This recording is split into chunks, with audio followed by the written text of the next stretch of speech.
Let's talk about number 2. How do you get that free money from your employer? How do you maximize every opportunity and every dollar that can be part of your army? So for a number of us, if we're working for an employer and they have a 401k or a simple IRA or a 403b, they may have some sort of system set up that says, hey, if you put X dollars in, I as the employer will put in X dollars to match you.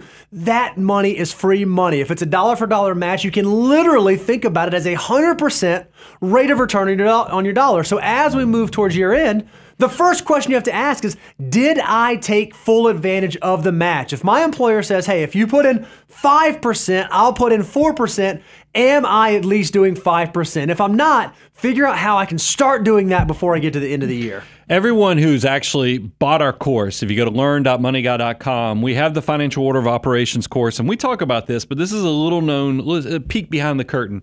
Employee stock purchase plans we actually consider as part of step 2, especially if your employer offers a 15% discount. Huge. And a lot of times that discount is either the beginning of the quarter or end of the quarter, depending upon what the lower price of the stock is. But here's why we want to bring this up now.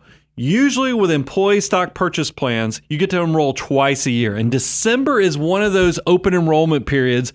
Pay attention because it might make sense to take advantage of that free opportunity that your employer is offering. I love it. And then the last thing is we think about moving into the end of the year. We always want to reevaluate when it comes to how I'm funding my employer contribution. Am I doing pre-tax? How I'm funding my employer-sponsored plan. Am I doing pre-tax or am I doing Roth? And just because I did one last year doesn't necessarily mean that I ought to do the same one this year. We actually have a Money Guy rule to help you walk through this.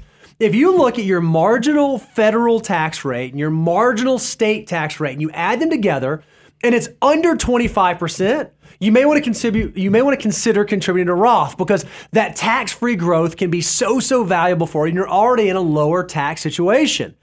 If you are in that 25 to 30% range, it gets a little more nuanced based on your specific situation and your age, whether I should do pre-tax or Roth. And then once your marginal rates cross over 30% combined, you should really consider looking at pre-tax contributions because every dollar that you put in pre-tax could save you like 30 cents in taxes. It's a huge imputed rate of return. It's a really difficult benefit to walk away from. Now, Bo just used some words to get me all excited because it just pulls upon my CPA background, like marginal tax rate. And a lot of you are like, what is that? Marginal tax rate is what the next dollar you earn, what it will be taxed at. And you can add state, if you have a state income tax, there'll be a state marginal rate. Your federal taxes will have a federal marginal rate. If you actually want a guide, we have a great resource for you. Go to moneyguy.com/resources, free for you. We have the 2023 tax guide. Go check it out.